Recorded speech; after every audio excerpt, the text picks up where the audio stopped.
안녕하십니까. 예, 3월 31일, 이제 수요 성역 공부를 시작하겠습니다. 참 세월이 빠릅니다. 예, 벌써 3월 31일. 이제 곧 4월이 이제 시작될 텐데, 이제 겨울도 다 지나가고, 제가 지난 주간에 좀 밖에 이렇게 나갔다 오다 보니까, 뭐 꽃들이 다 폈습니다. 개나리도 폈고, 뭐 벚꽃도 지금 핀 곳도 있고, 서울은 핀 곳 이미 폈더라고요. 참 이제는 좀 봄의 기운이 이제 만연하게 나타나고 있습니다.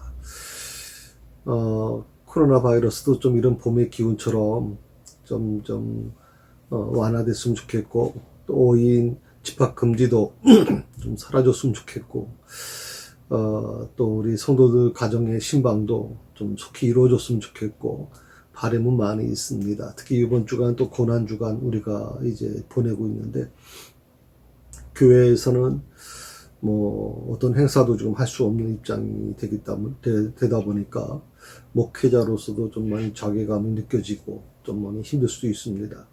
늘 새벽 5시 반에 새벽 기도를 그 자리를 지키면서 또 우리 성도들을 위해서 기도하고 있습니다만은, 정말 우리 교회가 원래 그 교회의 그 뜨거웠던 모습으로 돌아가려면 언제쯤 가능할지, 정말 하나님께서 그 기회를 우리에게 허락해 주셔야 가능할 거라고 그렇게 믿습니다.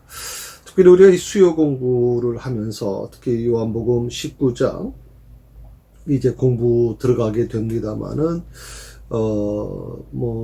우리가 계속 하고 있는 것은 예수님이 이제 안나스에게 이에 의해서 이제 체포가 돼서, 그 다음에 이제 신문을 받으시고, 또 가야바에, 이제 대제사장 가야바에, 이제 그 집무실로 가서 이제 또 재판을 받으시죠. 특히 가야바 같은 경우에는 이제 산헤드린 공의회가 이제 있기 때문에 산헤드린 공의회 앞에서 이제 재판을 받았다고 봐도 과언이 아닙니다. 그곳에서 이미 사형 선고가 내려지죠. 그것을 인준받기 위해서 이제 빌라도의 집정관인 빌라도에게 찾아온 것입니다. 그러니까 우리가 생각할 때는 빌라도가 모든 걸 좌우지했다고 생각을 하는데, 그렇진 않죠. 이미 유대의 종교 지도자들에 의해서 이미 예수님은 사형 선고가 이미 내려졌고, 그것을 인준받는 과정이 지금 그 빌라도가 될 것입니다. 지난주에 우리가 공부를 하면서 38절에서 40절까지 18장 이제 부분을 하지 못하고 이제 끝났습니다. 그 부분에 대해서 조금 더 말씀을 드리면, 사실 오늘 38절에서 40절에 있는 그 부분, 빌라도가 예수님께 질문한 내용이 뭐냐면, 진리가 과연 뭐냐라고 하는 질문을 던졌죠. 그 질문 속에는 정말 진리를 알고 싶어서가 아니라, 예수님께서 자신이 진리라고 얘기하시니까 그 부분에 대해서,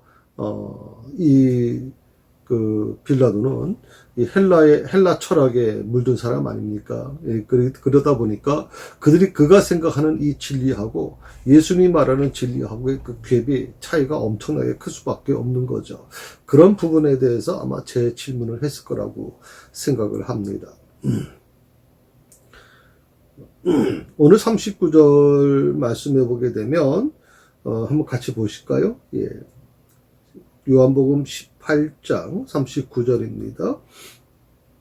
38절에 보게 되면, 이렇게 나오죠. 빌라도가 이르되 진리가 무엇이냐 하더라. 이 말을 하고 다시 유대인들에게 나가서 이르되 나는 그에게서 아무 죄도 찾지 못하였노라. 6월절이면 내가 너에게 한 사람을 놓아주는 전례가 있으니 그러면 너희는 내가 유대인의 왕을 너에게 놓아주기를 원하느냐 하니. 40절에 또 이런 말씀이 있습니다. 그들이 또 소리질러 이르되 이 사람이 아니라 바라바라 하니 바라바는 강도였더라 하는 말씀이 나옵니다. 38절에서 빌라도가 그 유대인들에게 분명히 이렇게 얘기를 했어요. 그에게서, 예수님에게서 아무 죄도 찾지 못했다. 그러면 당연히 예수님을 조건 없이 석방해야 되지 않습니까? 특히 39절에 보게 되면 빌라도가 아주 정확하게 알고 있었어요. 6월절이면 한 사람을 놓아주는 전례가 있는데, 그렇다면 나는 이 사람을 죄를 찾지 못했으니까 이 사람을, 예수라는 너희 유대인의 왕인 예수라는 사람을 놓아주겠다라고 선포하면 돼요. 그것이 바로 이 집정관, 로마 집정관의 권한입니다. 그런데 오늘 39절에 보게 되면 다시 또 묻고 있습니다. 내가 유대인의 왕을 너에게 놓아주기를 원하느냐. 이 말은 실적으로 빌라도가 예수님을 놓아줄 의사가 없었다는 뜻이 되는 것이죠. 그렇게 보면 이 빌라도가 제시한 조건은 재판장으로서의 직무를 유기한 것이라고 봐도 과언이 아닐 것입니다. 오히려 한 걸음 더 나가서 강도였던 이 바라바와 예수님을 선택할 것을 유대인에게 요구한 것은 어떻게 보면 예수님에게 있어서는 굉장히 큰 모욕이 될 수밖에 없죠. 어떻게 메시아로 이 땅에 오신 예수님을 강도인 이 바라바와 비교를 하게 됩니까? 선택을 하게 만듭니까? 어떻게 보면 이 빌라도가 처음부터 예수님을 십자가에 내놓고 예수님을 죽이려고 사형 쪽으로 완전히 그런 결론을 내리는 것이 오히려 낫지, 이런 식으로 선택권을 주는 것은 예수님을 오히려 모독할 수밖에 없는 것이죠. 요즘에도 보통 명절 같은 데는 이제 대통령의 사면권이 있지 않습니까? 물론 이제 여기 사형 선고까지 내린 사람, 중범죄자들은 이제 제외되지만, 이때는 중범자까지 포함해서 한 사람은 놓아주는 전례가 있었단 말입니다. 그것은 어떻게 보면 피지배를 당하는 유대민족에게 있어서 그들을 좀 달래주고, 또 6월절의 그 기쁨, 축제지 않습니까? 그 축제에 합당하게끔 그들을 선심을 베풀어주는 하나의 그런 과정이었는데, 빌라도는 이제 그 전례대로 예수님을 이제 사면하고 싶었다는 것이죠.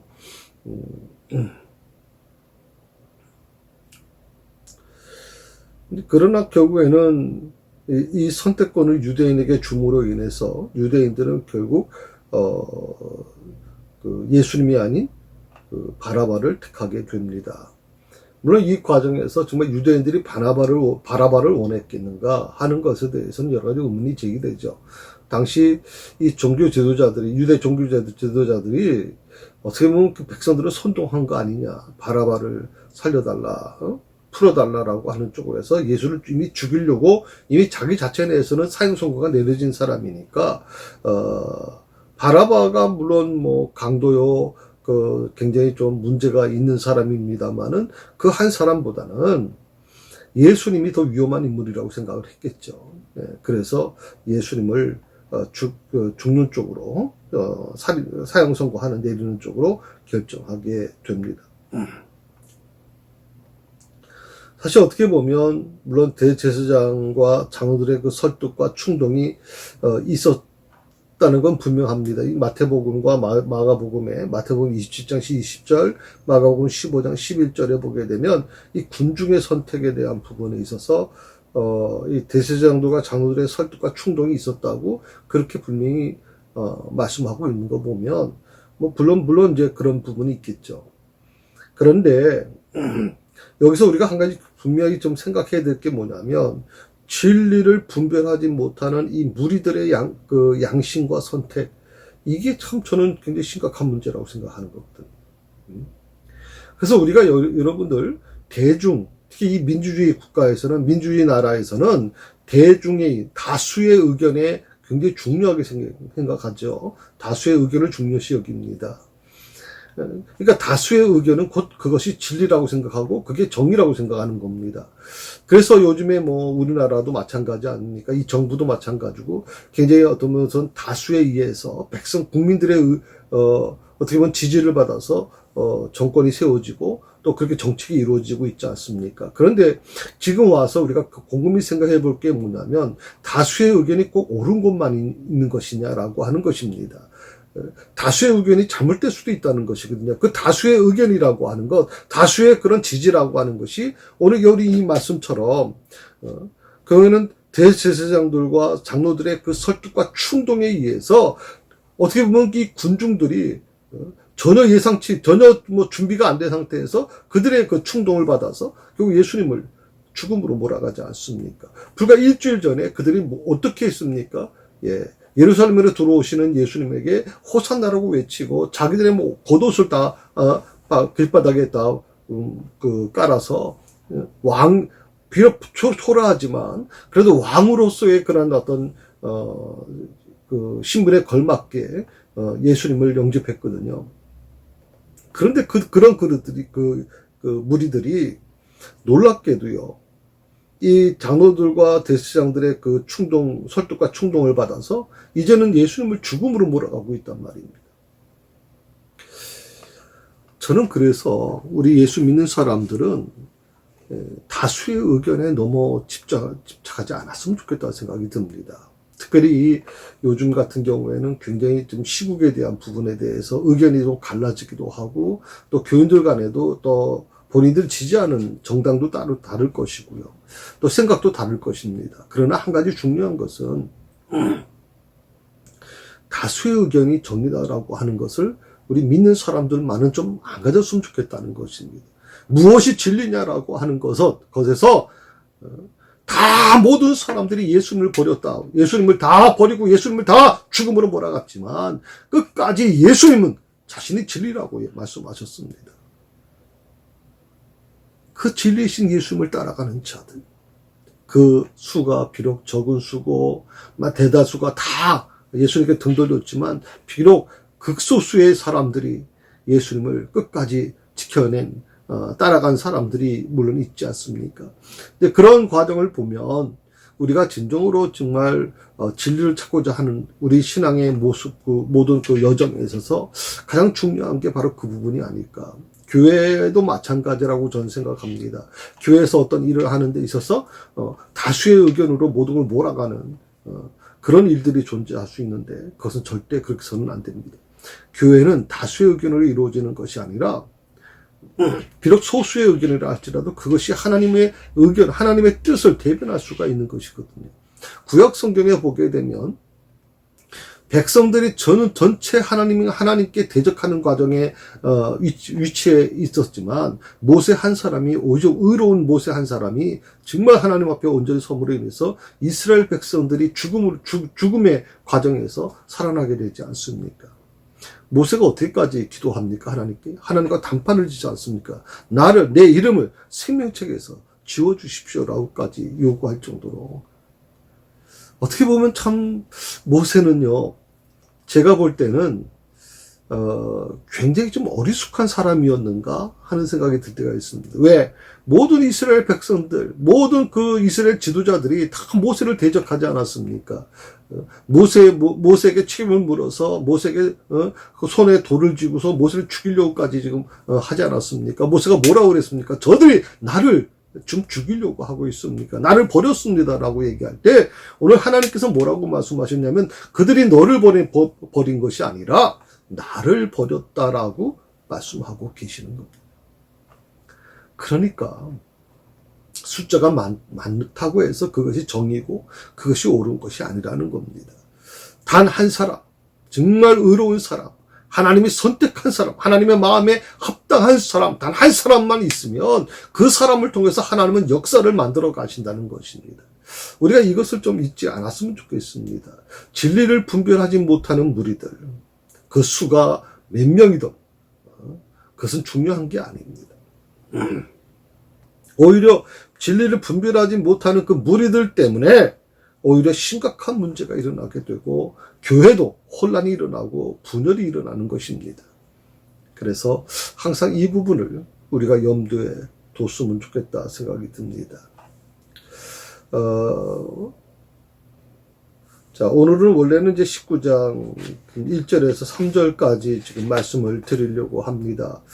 특별히 오늘 우리가 사순절을 보내고 또 고난주간을 지금 보내는 3일째 고난주간을 하게 되는데 그 고난주간을 하면서 예수님의 고난에 대해서 다시 한번 묵상하는 시간이 됐으면 좋겠습니다. 저는 이 수요 예배, 수요 공부하고 지금 우리 고난주간하고 아주 정확하게 겹쳐 있어서 너무 감사했습니다.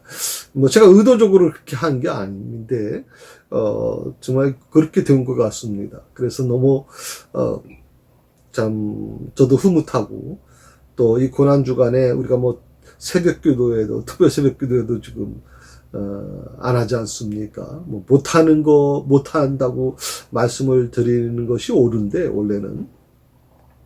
하려면 할 수 있습니다. 그런데, 저는 목회자인 저 자신의 입장보다는 여러분들의 입장을 먼저 생각을 했고요. 또 교회가, 이 어려울 때, 정부의 지침을 어기고 무리하게 이렇게 추진해 나가는 과정에서 또다시, 교회발 뭐 오염이라든지 교회발 뭐 전염, 이런 부분들이 나타나서 또 하나님의 영광을 가리는 일이 없었으면 전 좋겠다 생각을 해봅니다. 그래서 이 부분은 우리가 꼭 뭐 새벽 기도회를 예배 형식이 아니더라도 우리가 개인 기도를 하면서 또 여러분에게 나눠드린 그 묵상집이 있지 않습니까? 저도 오늘 그 묵상집을 새벽에 보면서 굉장히 은혜를 받았거든요. 제가 어떤 책에서 너무 감동받은 부분이라 그것을 지금 인용해와서 좀 복사를 해드렸는데, 여러분들 그거 보시면 너무나도 은혜롭습니다. 그래서 이 고난주간, 한 주간 동안 그 말씀을 묵상하면 좋겠는데요. 19장 1절에서 한번 3절까지 한번 보시겠습니까? 예. 같이 한번 읽어봅시다. 이에 빌라도가 예수를 데려다가 채찍질하더라. 군인들이 가시나무로 관을 엮어 그의 머리에 씌우고 자색 옷을 입히고 앞에 가서 이르되 유대인의 왕이여 평안할지어다 하며 손으로 때리더라. 이 채찍질, 1절의 말씀에 나오는 것처럼 채찍질 하더라라고 하는 그 단어는, 어떻게 보면 요한이 어떤 요한의 그 빌라도에 대한 생각을 잘, 알 수 있는 그 단어라고 생각을 합니다. 채찍질 했다.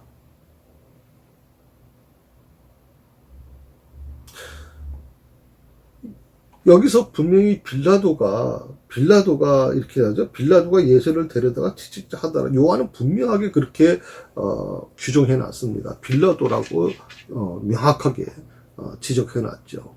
예수님을 채찍질 한 자는 바로 빌라도다라고 하는 것입니다.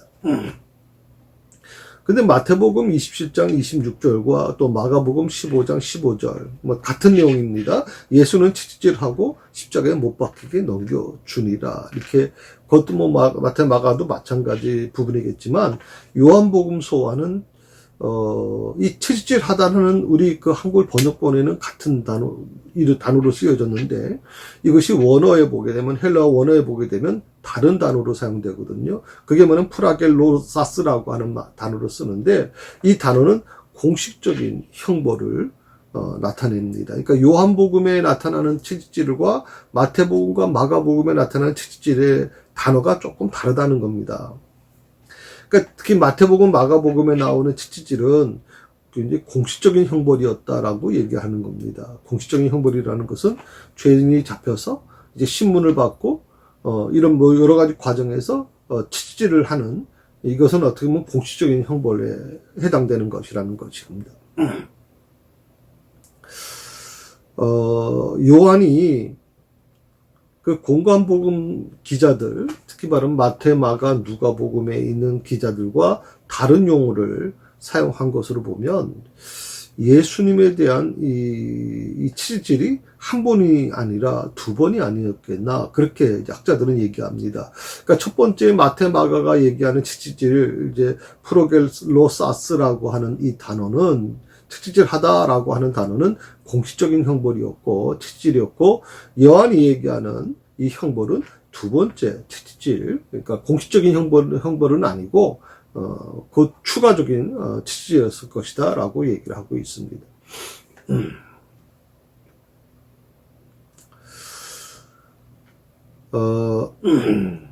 특히 채찍질이라고 하는 것을 우리가 좀 생각해 볼 필요가 있는데, 오늘 전체 한 세 가지를 말씀드릴 겁니다. 하나는, 첫 번째는 채찍질이고요. 그 다음에 두 번째는 이제 가시면류관이라고 그러지 않습니까? 가시관에 대한 부분을 여러분에게 말씀을 드릴 것이고요. 세 번째는 자색 옷을 입히고라고 하는 부분에서 자색 옷에 대해서 좀 설명을 드리려고 합니다. 먼저 여러분 혹시 사진이 보이시는지 모르겠습니다.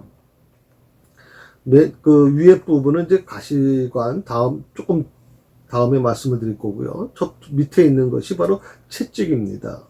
로마 군인들이 사용하던 공식적인 채찍입니다. 이 채찍을 여러분 자세히 좀 보시게 되면 보통 우리가 생각하기로는 채찍은 이제 줄로 이렇게 돼서 이제 만들어진 것인데, 가죽 같은 걸로 만들어진 것인데, 그 중간중간에 보면 뾰족뾰족한 것이 나와 있습니다. 이게 뭐냐면 이제 뼈 조각이다, 이렇게 얘기를 하거든요. 아주 날카로운 뼈 조각들이 중간중간에 박혀 있습니다. 그래서 채찍이 한번 힘을 치면 이 등부터 해서 갈비까지, 앞부분까지 살점이 다 떨어져 나갑니다. 예수님이 왜 그 골고다 언덕에서 그 건장하신 33살 되신 건장하신 예수님이 왜 그렇게 십자가를 제대로 지지 못하시고 그렇게 막 힘없이 쓰러지시고, 그래서 구레네 시몬이 와서 그것을 대신 져줘야 될 정도까지 됐는가? 바로 이겁니다. 예수님은 이 십자가를 지시기 전에 온몸에 채찍을 맞으셨습니다. 아마 이 채찍질은요, 굉장히 아마 좀 강력하게 이루어졌을 거라고 생각을 합니다. 그래서 예수님은 온몸에 피가 막 난자했을 거라고 생각이 듭니다.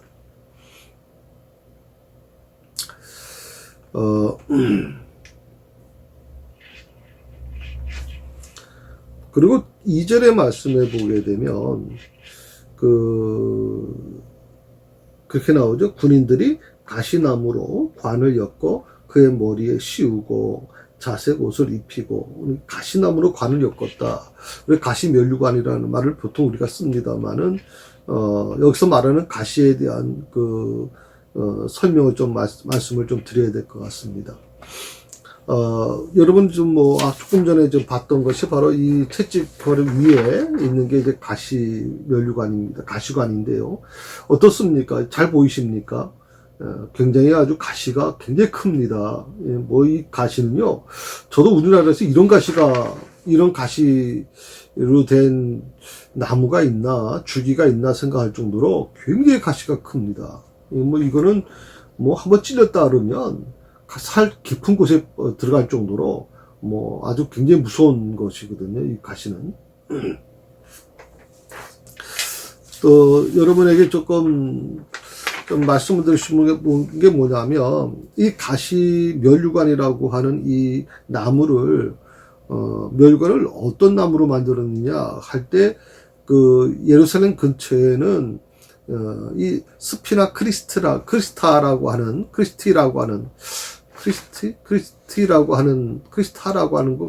왔다 갔다 합니다만은, 스피나 크리스티라고 하는 나무가 있어요. 이게 바로 이런 나무입니다. 밑에 보시게 되면 굉장히 큰 나무죠. 굉장히 큰 나무입니다. 근데 이 나무는요, 전체가 가시로 되어 있습니다. 줄기 하나가 다 가시로 박혀 있어요. 근데 이 가시가 얼마나 더 무서운 가시인지 한번 찔렸다 그러면 굉장히 아주 무서울 정도입니다. 근데 이 줄기를 잘라다가 이걸 이제 관을 만든 겁니다. 둥그랗게 해가지고 마치 왕관처럼 해가지고 예수님께 그걸 씌웠습니다. 그런데 한번 생각해 보십시오. 이 가시들이 예수님의 그 머리 주변에 있는 살을 파고 들어가지 않았겠습니까? 얼마나 고통스러웠을까요? 하는 생각이 듭니다. 아마 어떻게 보면 큰 대목과 같은 가시입니다.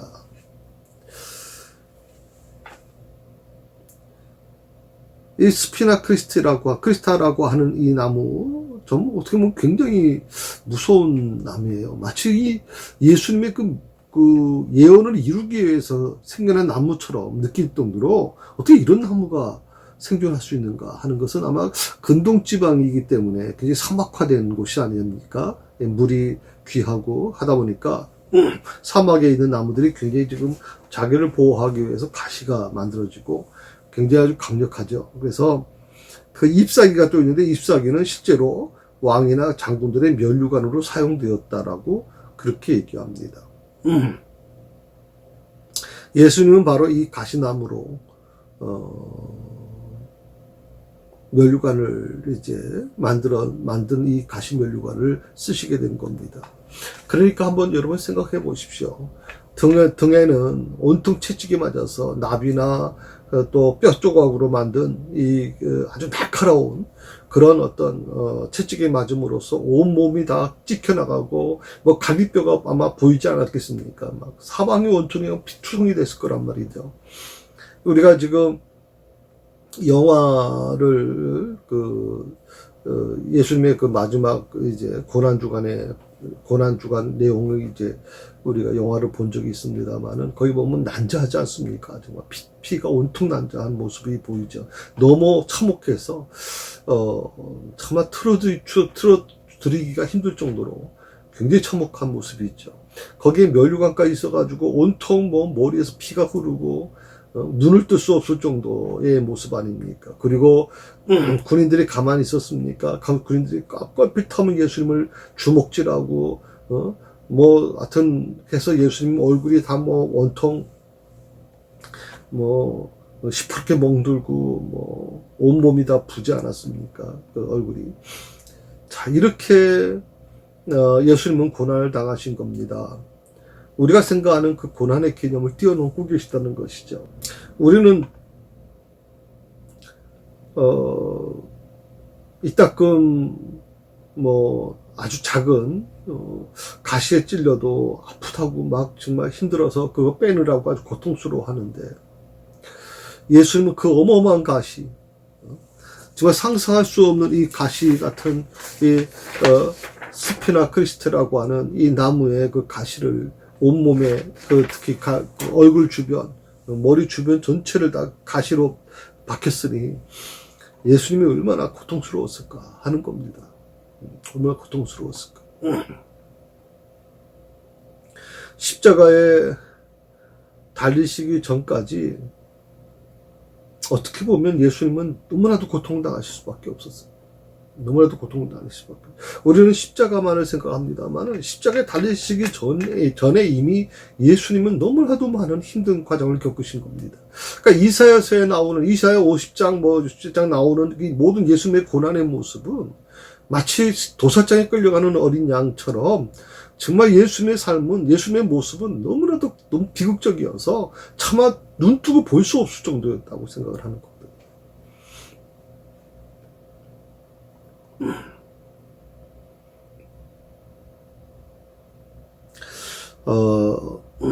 그 다음에 그 2절 두 번째 자색 옷을 입히고라고 하는 부분이 나옵니다. 그래서 그의 머리에 관을 꺼서 그의 머리에 씌우고 자색 옷을 입히고라고 나왔습니다. 이 자색 옷이라고 하는 것에 대해서 좀 여러분이 설명을 좀 해야 될 것 같아서 여러분에게 설명을 드려야 될 것 같습니다.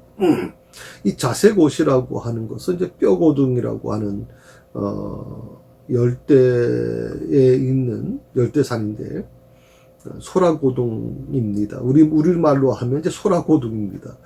뭐 전문 용어로는 제가 뭔지 잘 모르겠습니다만 소라고둥 있죠. 우리나라 거보다는 굉장히 큽니다. 우리 소라고둥은 이렇게 돼 있지는 않고요. 우리는 굉장히 좀 형태는 비슷하지만 우리 거는 좀 굉장히 밤색 계통이고 좀 짙은 밤색 계통의 이제 소라 모양인데, 이 그 열대산 열대 지역에 있는 소라고둥은 뼈고둥이라고 보통 표현을 합니다. 근데 이 소라고둥으로 이제 염색 옷을 이제 만듭니다. 이 소라고둥은 뼈고둥이라고 하는 이 소라고둥은 제가 좀 찾아봤는데요. 이런 모습입니다. 굉장히 좀 우리 모습하고 조금 다르죠. 상당히 다릅니다. 굉장히 조금 색깔이 좀 자주색이 나고요. 그래서 이것은 이제 뼈고둥, 소라고둥을 가루로 만듭니다. 그리고 그걸 오래 담궈 놓으면, 소금물에 담궈 놓으면 자색 염색이 이제 나오는 거죠. 염색물이. 이것을 가지고 이제, 물들이는 겁니다. 그래서 자색 옷을 만드는 것인데, 보통 이제 이건 인터넷에 찾아본 그림입니다만은 보통 집정관이나 또 황제만 입을 수 있는 것입니다. 높은 지위에 있는 왕족이 입는 옷이 바로 이 자색 옷입니다.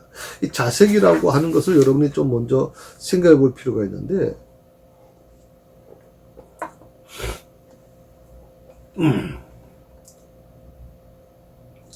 이 자색이라고 하는 이 색깔이 오직 황제만이 입을 수 있는 것이다. 그래서 이 자색 옷은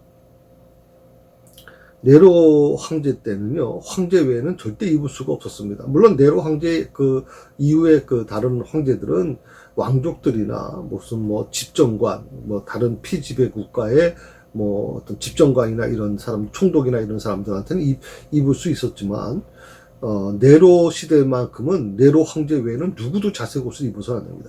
자색 옷을 입다가 걸리면 그 지위고하를 막론하고 사형을 처했다고 그럽니다. 이 자색 옷이라는 것은, 황제를 뜻하는 아주 굉장히 중요한 색깔입니다. 그래서,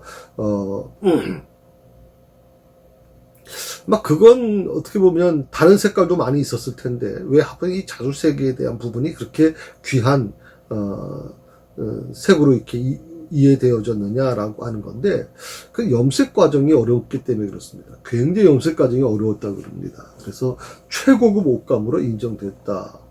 그리고 지중해 전역과 주변에서는 이 자주색과 붉은색은 권력과 힘의 상징이었다고 그렇게 이제 사전에 나와 있습니다. 에스더 8장 15절에 모르드게가 자색 가는 배 겉옷을 입고, 자색 가는 배옷. 그러니까 겉옷 색깔이 자색입니다.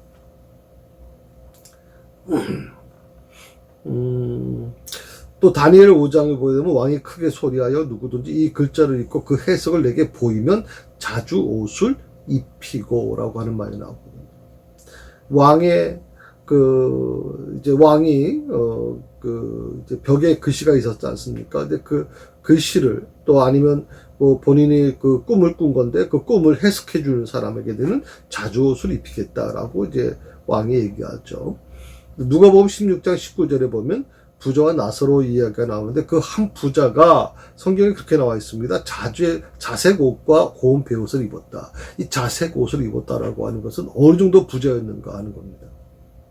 우리가 이 부자라고 하는 개념을 이해할 때 굉장히 창고를 많이 쌓아놓고 먹을 것을 많이 해놓은 굉장히 좀 어떤 부자의 개념을 우리는 그렇게 생각을 합니다만은 딱 한마디, 이 부자의 부유 상태가 어느 정도냐, 이 자색 옷을 입었다는 그 말 한 단어 하나에 모든 것이 다 해석이 될 수 있는 겁니다.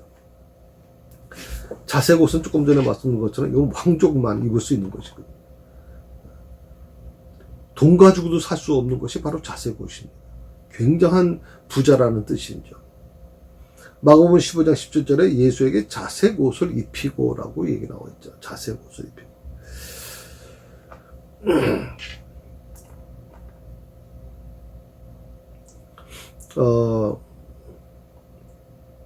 이 자주색 옷이 왜 이렇게 귀하냐면요. 염색하기가 힘들다라고 하는 이유 중에 하나는 뭐냐면, 기원전 1600년경에 페니키아인들이, 이 소라고등으로 이제 염색을 했는데, 소라고등은 아까 말씀드린 것처럼 뼈고등이라고 하는 자주색깔을 띠는 고등을 얘기하는 겁니다. 티레 지방에서 나는 이제 고등인데, 그래서 티레 자주라고 이렇게 불렸습니다. 티레 자주.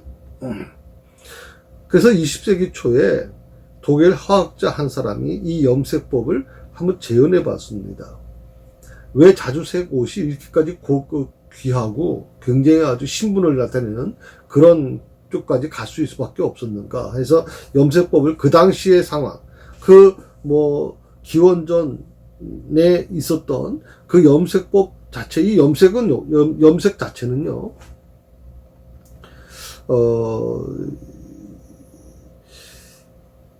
이게 원래 1453년에 이제 동로마가 이제 오스만 투르크 제국에 의해서 동로마가 멸망되는데, 멸망당할 때 이 염색법을 개발했던 가문 대대로 내려오지 않습니까? 그래서 이것을 알려고, 이것을 비법을 알려고 그렇게 고문을 했다 그럽니다. 그런데 교회는 말하지 않았죠. 그래서 교회는 이제 그 가족이 멸망당하면서 이 염색법 자체는, 자주색 염색법은 이 지구상에서 사라졌다, 이렇게 얘기를 합니다. 이 20세기 초에 독일 화학자 한 분이 이 염색법 정확하게 한 건 아니지만 그대로 좀 해봤습니다. 그랬더니 완벽한 건 아닙니다. 왜냐하면 그 비법은 이미 사라져 버렸기 때문에. 그런데 이제 1.4g, 1.4g이 어느 정도 될까요? 1.4g. 제가 저울이 없어서 잘 모르겠습니다만은 한 스푼 1g짜리 스푼이 조그만 스푼 아닙니까? 그게 1.4g이니까 한 요 정도 조그만 거죠. 그걸 얻는데, 그 염료를 얻는데 소라 기둥이 몇 개가 들어가냐면 12,000개가 들어가다. 소라 기둥 12,000개를 에서 나온 것이 염료가 1.4g이라는 겁니다. 그러니 여러분, 이 자주색 옷은 돈 주고도 살 수 없는 것이 바로 자주색 옷이고요. 황제가 이 자주색에 대한 부분이 워낙 황족에 대한 황제의 권위를 상징하기 때문에 이 색깔은 누구도 입어서는 안 된다라고 하는 원칙을 세운 것입니다. 디오클레티오누스라고 하는 황제가 있는데 4세기에 있던 황제입니다. 디오클레티아누스는 당시 황제 시절에는 이 염료로 염색한 최상품 옷값 1파운드라. 그런데 그게 얼마에 팔렸냐면, 얼마의 가치가 있었냐면 로마 은하 5만 데나리온.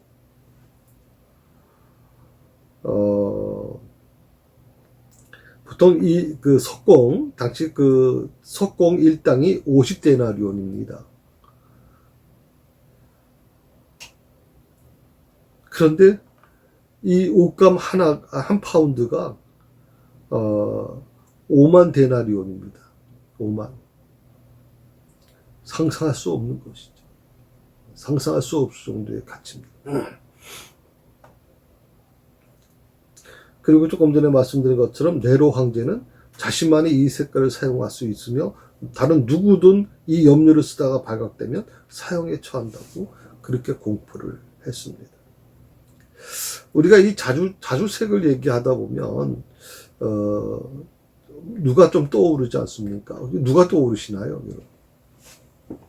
예, 사도 바울에게 있어서 없어서는 안 돼요. 사도 바울의 사역에 가장 핵심 역할을 했던 자주장사 루디아라고 하는 사람, 여러분 좀 기억나십니까? 자주색 옷감 장사를 했던 이 루디아. 사도행전 16장에 나타난 한 여인이죠. 두아디아 출신인데, 지금으로 보면 이제 터키입니다. 터키의 출신인데 빌립보에 와서 바울을 만나게 되죠. 우리가 이 자주장사 루디아라 그러니까 이 루디아의 어떤 그런 어떤 여성이지만 그래도 장사하는 사람이니까 좀 그렇게 활동적인 사람이었나 보다 이렇게 생각할지 모르지만, 이 아까 조금 전에 말씀드린 것처럼 이 자주색이라고 하는 이 염색된 옷은 황족만이 입는다 그랬습니다. 굉장히 귀한 고귀한 거기 때문에 돈 주고도 살 수 없는 것이거든요. 그러니까 그러니까 석공의 일당이 50데나리온이라면 이 한 파운드가 놀랍게도 5만 데나리온이라고 하니까 이 가치는 상상을 초월하는 것입니다. 많은 사람들이 이 자주색 옷을 얻고 싶어 했고, 또 그것을 가져야 권위를 나타낸다고 생각을 했습니다. 그러니까 이 루디아는 이 옷감, 염색된 자주색 옷을 가지고 다른 지역에 있는 사람들에게 이 거래하고 파는 역할, 무역업을 했기 때문에 사실 어떻게 보면 굉장히 거상이라고 보통 얘기를 합니까? 거상이라고 표현하는 게 옳다고 생각을 하죠.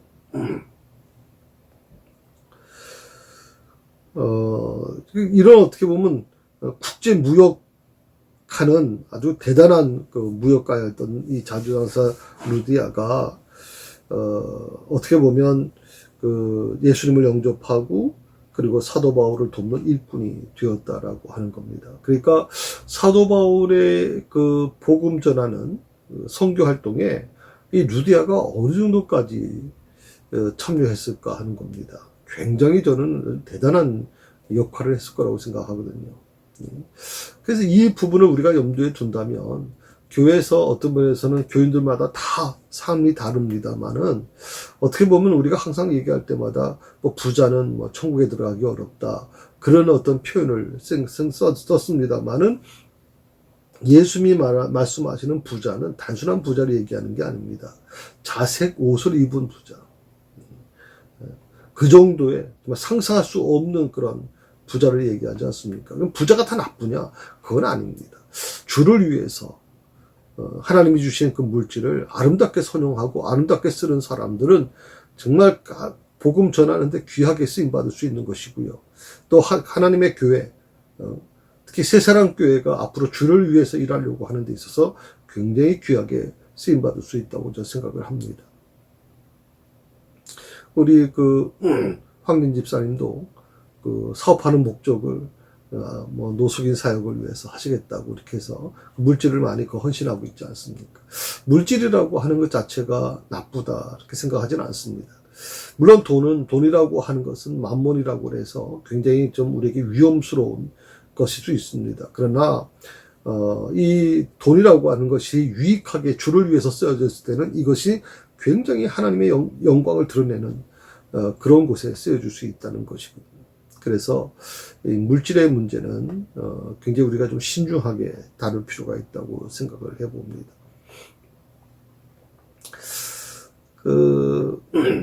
어느 한 부흥사 목사님이 전 그 얘기 듣고 참 놀랐습니다만 참 재밌는 말씀을 하셨습니다. 그게 뭐냐면 요즘 목사님들은 너무나도 자존감을 잃어가고 있다는 겁니다. 너무 가난하게 산다는 것이거든요. 예수님 당시에 제사장들 그리고 예수님도 그렇게 가난하게 사신 분이 아니다. 그렇게 주장하는 겁니다. 특히 제사장의 그 생활 수준이 굉장히 높은 수준이다. 최고의 수준이다라고 그렇게 얘기를 합니다. 특별히 그 근거를 얘기하면서 처음에는 저는 의아시했거든요. 그게 뭐냐면 예수님의 옷을 이제 마태복음에 나오지 않습니까? 병사들이 그 네 등분으로 나눠 가지거든요.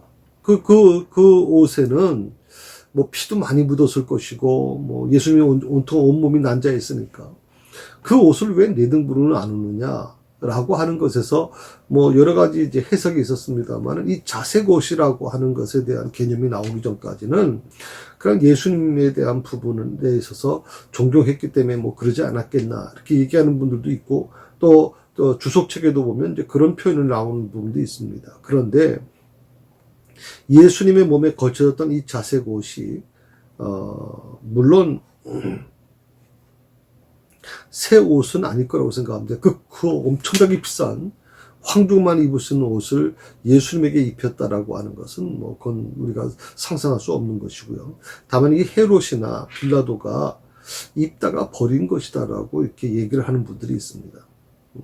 그러니까 굉장히 좀 중간중간에 막 헐었겠죠. 많이 헐었고 좀 뭐 많이 노후된 옷이었을 것이다. 그럼에도 불구하고 그 옷이 굉장히 귀한 옷이었을 것이다. 라고 옷감이 그랬을 것이다. 그러니 병사들이 네 등분으로 나눴다. 자, 예수님이 걸친 옷도 그렇게 귀한 옷인데 목사님들이 좀 귀한 옷을 입어야 되지 않겠느냐. 목사님의 생활이 집도 그렇고 생활도 좀 뭐라고 표현합니까? 좀 최고해야 되지 않겠느냐.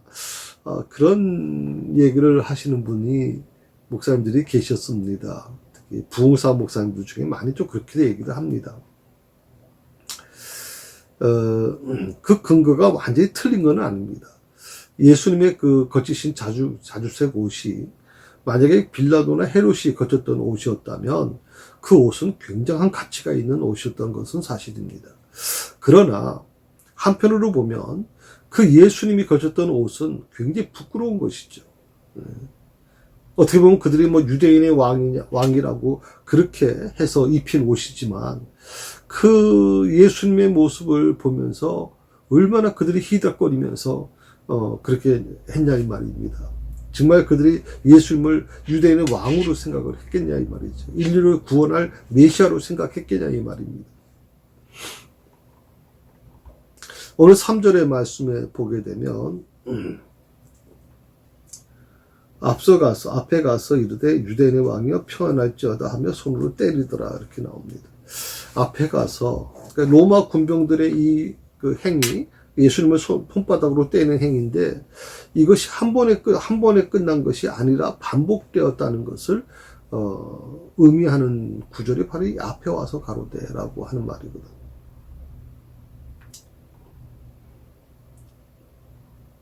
유대인의 왕이요 평안할지어다. 예수님을 모욕하는 것이죠.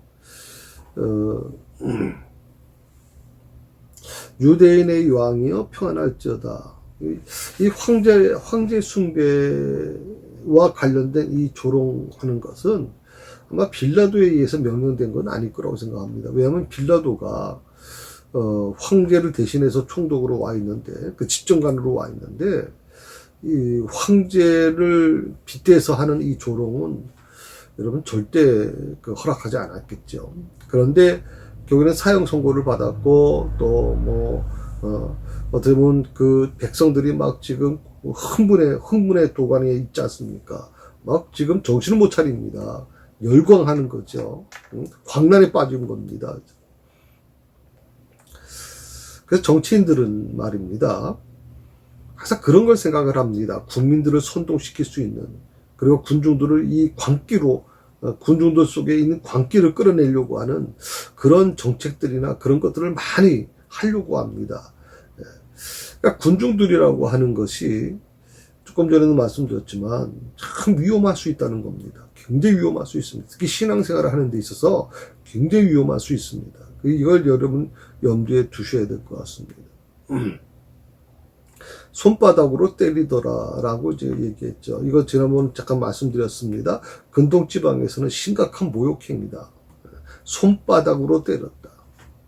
오히려 채찍질을 했다는 것은 그건 사형 선고를 받은 사람이 이제 십자가를 치기 전에 정당한 형벌을 받는 거죠. 우리나라도 이제 있지 않습니까?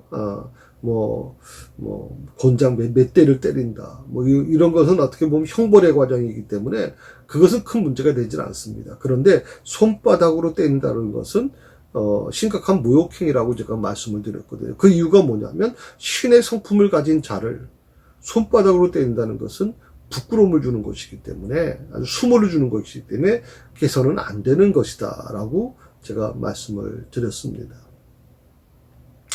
오늘 크게 제가 세 가지를 말씀을 드렸습니다. 첫 번째는 채찍이라고 하는 채찍질을 당하셨다. 그래서 채찍에 대해서 제가 그림을 보여드렸습니다. 그 채찍은 그냥 가죽으로 만든 채찍이 아니라 그 안에는 납이나 아니면 뼈 조각을 넣어서 아주 날카롭게 되어 있습니다. 그래서 한번 채찍이 휘둘러지면 등의 살점뿐만이 아니라 갈비 쪽에 있는 살점까지 다 끌어내는 굉장히 아주 무서운 이 채찍질입니다. 그거를 예수님이 한 대만 맞으셨겠습니까? 온 몸이 난자할 정도로 그렇게 채찍질을 당하셨다라고 하는 것이고요. 그 다음에 가시관에 대한 말씀을 제가 드렸습니다. 스피나 크리스티라고 하는 이 나무가 있는데 이것은 예루살렘 근처에 야생하는 나무입니다. 굉장히 아까 보여드린 것처럼 굉장히 큰 나무거든요. 그리고 그 근처에 그 나무의 그 줄기에서 나오는 그 가시는 상상을 초월합니다. 정말 한번 찔렀다 그러면 사람 생명까지 이룰 수 있는 위험한 나무거든요. 그것을 가지고 이제 면류관 형식으로 만들어서 예수님에게 면류관을 씌운 겁니다. 그들이 그냥 머리에 살짝 올려놨겠습니까? 그렇지 않죠. 힘을 줘서 아마 머리에 박았을 것이고, 온 머리에 또 머리 주변에 있는 뭐 얼굴이고 뭐고 전부 다 그 가시가 바뀌었을 겁니다. 뭐 얼굴이 막 정말 피가 멈추지 않았을 거라고 생각을 합니다.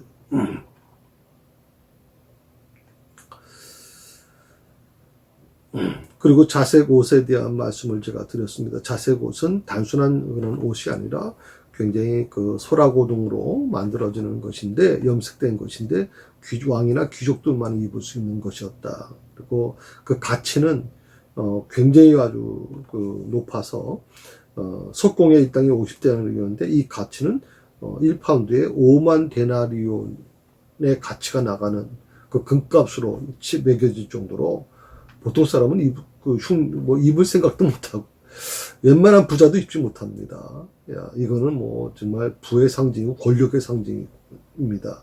자세고.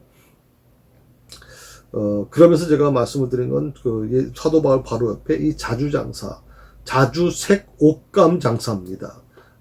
그에 루디아라고 하는 일꾼이 있었다고 말씀드렸습니다. 그는 국제무역상이고 아주 굉장한 능력을 갖고 있는 사람입니다. 어쩌면 이런 국제적인 그 감각을 갖고 있던 여성이지만 국제적인 감각을 갖고 있던 무역업을 하는 이 사람을 통해서 어떻게 보면 굉장히 복음이 확산되어 가지 않았겠나 생각을 해봅니다. 어떻게 보면 사도 바울의 그 선교 여행에도 이 루디아가 상당한 역할을 하지 않았겠는가. 왜냐하면 뭐 무역업이라고 하는 것은 수많은 배편이나 이런 것들을 다 움직이는 것이기 때문에 사도 바울이 많은 도움을 받았을 거라고 저는 생각을 합니다. 오늘은 제가 여기까지만 말씀을 드리겠습니다. 오늘 말씀 들으시고 이 한 주간 묵상하시면서 고난주간을 잘 보내셨으면 좋겠고, 저는 이제 저녁을 함께 금식을 합니다. 여러분 뭐 금식을 꼭 해야 될 건 아닙니다. 다만 이제 금식을 하고자 하는 분들이 계시면 그 금식을 한 끼 금식을 하셔서 그것을 한 끼 5,000원으로 해서 내가 금식한 날 하루 음식에서 5,000원 헌금하시면 되고, 6일 금식하셨으면 뭐 3만 원 헌금하시면 됩니다. 거기 대로 해주시면 또 아니면 나는 10kg 쌀을 그러면 기증하겠습니다 하면, 이거는 예수님의 고난에 우리가 뭐 예배도 잘 못 드렸지 않습니까? 그렇지만 정말 주님의 고난을 같이 나누고자 하는 그 마음으로 정말 이 코로나 때문에 힘들어하는 어려운 가정들이 많습니다. 특히 자영업자들 정말 피눈물 흘리지 않습니까? 이것을 아무 조건 없이 그분들을 위해서 쓸 수 있도록 좀 제공해 드렸으면 좋겠다. 그 액수가 많지 않겠지만 그래도 우리의 마음을 담아서 전했으면 좋겠다 생각이 듭니다.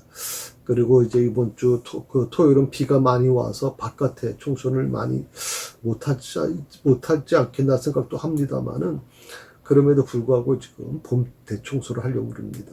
오셔서 많이들 좀 협력해 주시면 좋겠고, 부활절 여러분을 같이 만나면서 부활의 기쁨을 나눴으면 좋겠습니다. 기도하십시다. 하나님 아버지 감사합니다. 주님의 고난 주간, 주님이 당하신 그 고난을 우리가 다시 한번 묵상하면서, 특별히 오늘 수요 공부 시간에 아버지 하나님의 예수님의 그 핍박과 고통과 수모와 또 치질을 당하심과 그리고 사형 선고를 받으시고 이제 십자가 바로 지시기 전까지의 모습을 우리가 나눴습니다.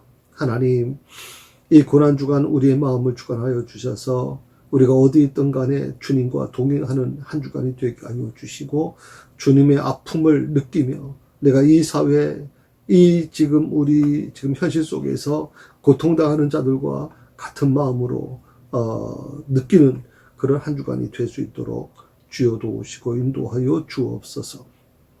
특별히 함께 금식을 하시는 성도님들은 그 금식을 한 그 비용을 가지고 어려운 분들을 돕고자 합니다.